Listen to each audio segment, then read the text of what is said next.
Assalamualaikum warahmatullahi wabarakatuh. Saya Anissa Nadila Aulia, NIM 21110101078, Program Studi PAI, Fakultas Tarbiyah dan Ilmu Keguruan Universitas Islam Negeri Kyai Haji Ahmad Siddiq, Jember.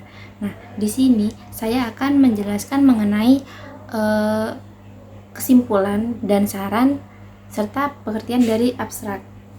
Video ini dibuat untuk memenuhi tugas UTS mata kuliah penelitian tindakan kelas dosen pengampu Bapak Dr. Imran Fauzi, MPDI.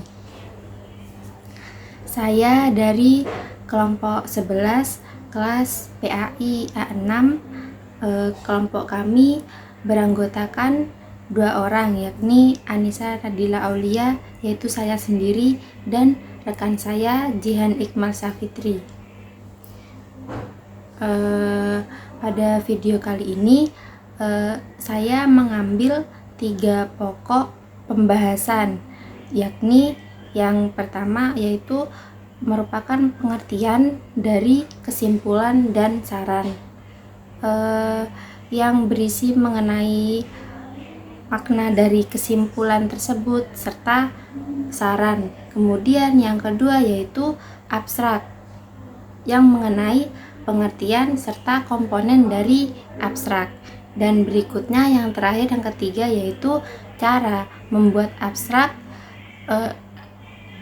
Tetapi di sini pada video kali ini saya hanya akan menjelaskan mengenai poin 1 dan 2 saja. Untuk yang ketiga bisa rekan saya yang melanjutkan.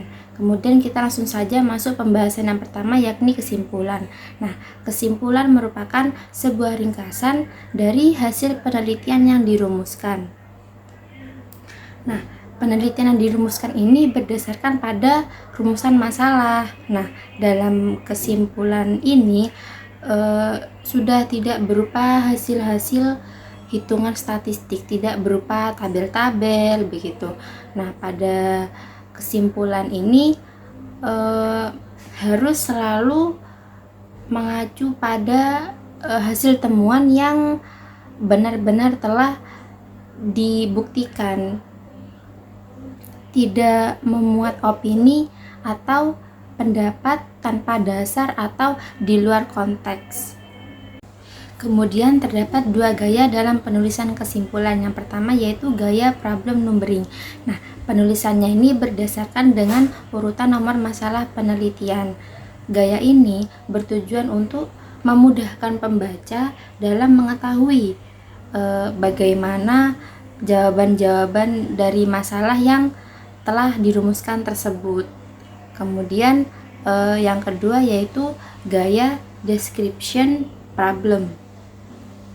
Nah, penulisannya ini dalam bentuk deskriptif, tidak seperti yang pertama tadi, tidak berdasarkan numerik, sesuai dengan konteks temuan penelitian, meski isinya itu tetap harus menjawab permasalahan dari penelitian tersebut.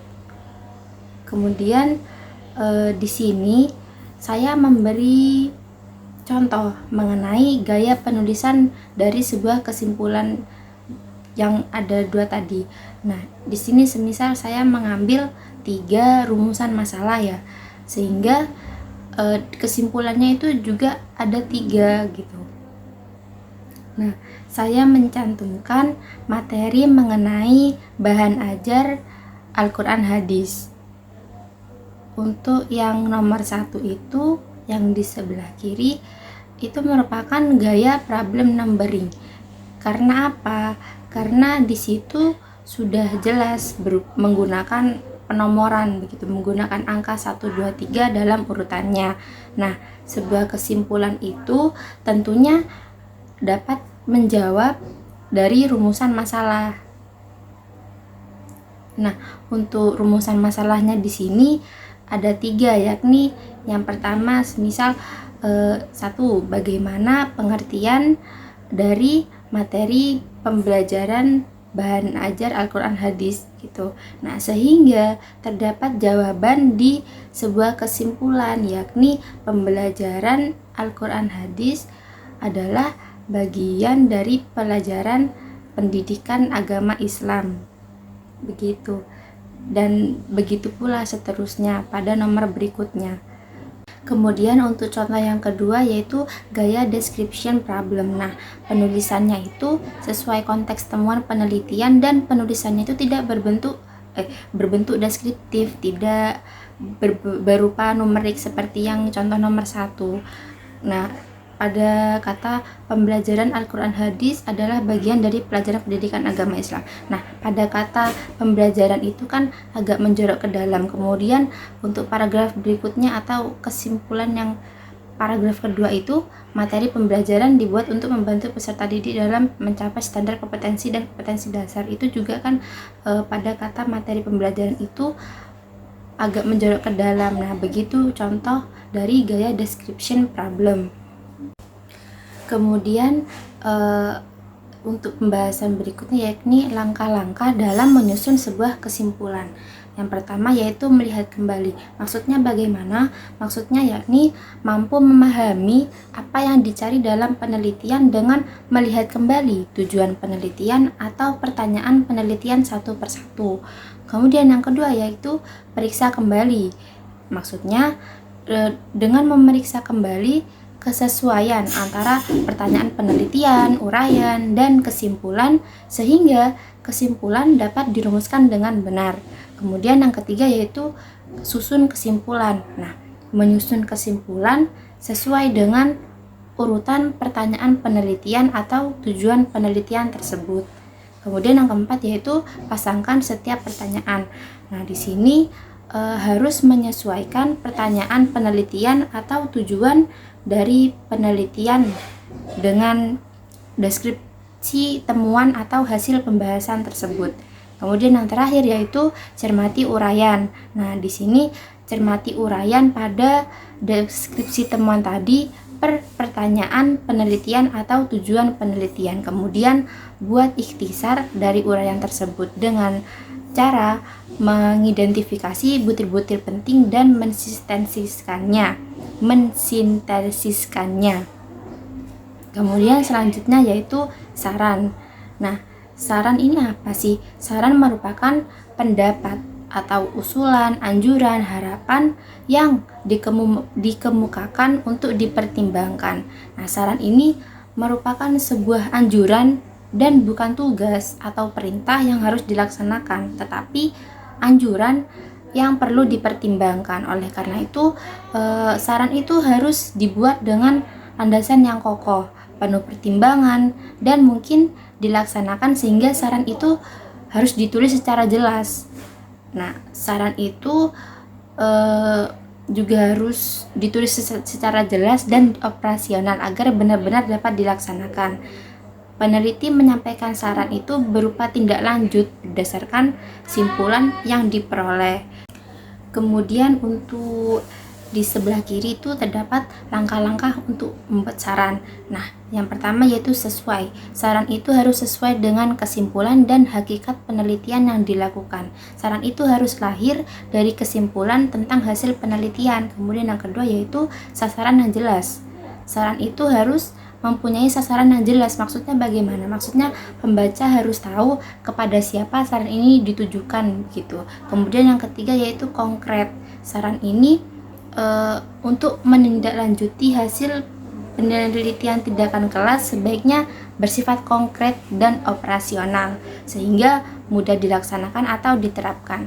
Saran yang ngawang atau terlalu umum, apalagi yang hanya mengutip teori-teori tanpa menjabarkannya itu tidak akan menarik bagi guru untuk melaksanakannya. Nah, kemudian berikutnya yaitu selalu mempertimbangkan. Maksudnya saran itu juga harus mempertimbangkan metode atau prosedur penelitian yang dilaksanakan serta bidang studi yang diajarkan. Kemudian saran yang seperti ini biasanya ditujukan kepada guru sebagai peneliti agar melakukan replikasi yang berupa pengulangan penelitian yang sama dengan bidang studi atau kelas yang berbeda. Nah, kemudian yang berikutnya pemikiran yang penting. Maksudnya saran yang dibuat itu haruslah merupakan sebuah pemikiran yang penting untuk memperbaiki pembelajaran. Saran yang dibuat itu dengan cara asal-asalan atau tidak tidak berupa anjuran. Nah, itu akan membawa dampak pada perbaikan pembelajaran. Kemudian yang terakhir yaitu merujuk pada manfaat. Nah, saran itu harus merujuk pada manfaat penelitian. Manfaat penelitian ini merupakan acuan yang digunakan dalam membuat saran. Kemudian pada slide berikutnya yaitu saya mencantumkan contoh dari kesimpulan dan saran. Nah, simpulan di sini berisi kerja kelompok belum mengaktifkan semua siswa, hanya sekitar 60% siswa yang aktif. Hal itu disebabkan karena tindakan guru belum mendorong siswa untuk aktif. Kemudian sarannya berisi dalam mengelola kegiatan kelompok, guru hendaknya memantau setiap kelompok dan mendorong siswa yang kurang aktif agar ikut berpartisipasi. Nah, di samping itu, ketua kelompok harus dilatih untuk melibatkan semua anggota kelompok. Nah, di sini kan sudah cukup jelas bahwa sarannya itu berisi anjuran atau harapan yang dikemukakan untuk dipertimbangkan. Kemudian untuk pembahasan berikutnya yakni mengenai abstrak. Nah, di sini terdapat pengertian, jenis-jenis, serta komponen dari abstrak tersebut. Langsung saja kepada pengertian abstrak. Nah, abstrak merupakan ringkasan dari keseluruhan artikel berisi tujuan metode, hasil, dan kesimpulan serta saran dalam bentuk singkat, padat, dan jelas. Abstrak biasanya tidak lebih dari 2 halaman dan terdiri sekitar 5 alinea. Nah, pada umumnya jumlah kata dalam abstrak ini sekitar 100 sampai 250 kata dan ada pula yang ditulis dengan bahasa Inggris. Kemudian abstrak itu ditutup dengan kata kunci yang merupakan gambaran dari aspek masalah yang diteliti. Kemudian yang kedua yaitu jenis-jenis dari abstrak. Abstrak pertama yaitu abstrak bersifat deskriptif. Nah, pada abstrak ini hanya menggambarkan tujuan dan ruang lingkup isi tulisan, tetapi tidak menyebutkan hasil dan kesimpulan dari isi tulisan. Untuk yang kedua yaitu abstrak bersifat informatif. Nah, pada abstrak ini berisi penjelasan mengenai latar belakang masalah, pendekatan atau metode, hasil, dan kesimpulan isi tulisan. Kemudian yang ketiga yaitu mengenai komponen dari abstrak. Nah, yang pertama yaitu permasalahan penelitian. Maksudnya permasalahan penelitian merupakan bagian yang berisi alasan topik atau subjek penelitian dipilih. Kemudian untuk yang kedua yaitu tujuan penelitian. Tujuan penelitian ini merupakan bagian yang berisi maksud disusunnya suatu karya ilmiah. Nah, biasanya berupa pertanyaan yang akan dijawab pada bagian kesimpulan setelah penelitian itu berakhir. Kemudian yang ketiga yaitu prosedur penelitian. Pada bagian ini menjabarkan teknik atau pendekatan yang digunakan untuk menyelesaikan masalah yang dikaji. Kemudian yang keempat yaitu hasil penelitian. Hasil penelitian ini berisi jawaban atas rumusan masalah yang dikemukakan sebelumnya. Nah, pada hasil penelitian ini harus didasarkan pada temuan yang diperoleh dari subjek penelitian. Kemudian yang terakhir yaitu kesimpulan dan saran. Nah, berisi kesimpulan dari hasil penelitian serta saran terhadap penelitian berikutnya. Nah, itu tadi sudah saya jelaskan mengenai kesimpulan dan saran beserta pengertian abstrak juga. Untuk mengetahui bagaimana langkah-langkah membuat abstrak, teman-teman bisa menonton video rekan saya bernama Jihan Iqbal Safitri yang membahas pula bagaimana cara membuat abstrak. Sekian penjelasan saya kali ini, kurang lebihnya mohon maaf dan semoga dapat bermanfaat bagi kita semua. Wassalamualaikum warahmatullahi wabarakatuh.